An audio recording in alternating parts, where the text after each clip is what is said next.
Bismillahirrahmanirrahim. Əgər Ramazan ayının bayram axşamı gün batmamışdan qabaq bir qonaq gəlsə evə və o qonaq o ev yiyəsinin yanında qalsa, müvəqqəti də olsa, o qonaq ev yiyəsinin çörək yiyəni hesablansa, ev yiyəsinə vacib olar ki, o şəxsin, o qonağın fitrəsini özü versin.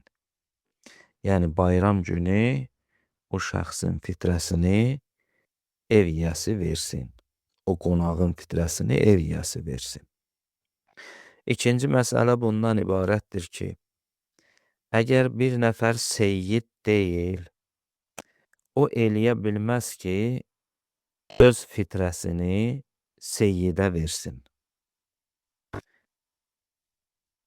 Seyyid öz fitrəsini seyyidə verə bilər.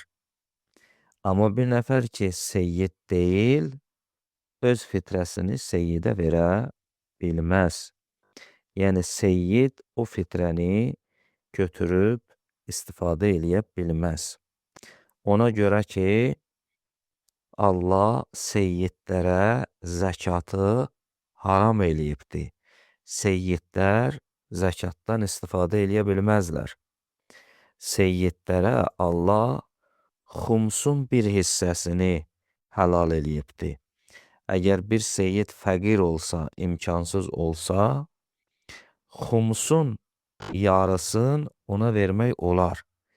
Amma fitrə zəkatın seyyidlərə haram olduğu üçün bir nəfər ki, seyyid deyil, öz fitrəsini seyyidə verə bilməz. Və lakin bəzi alimlərimiz buyururlar ki, bir nəfər seyyid ola, o öz fitrəsini çıxarsa, digər fəqir bir seyyidə verə bilər. Elhamdülillah.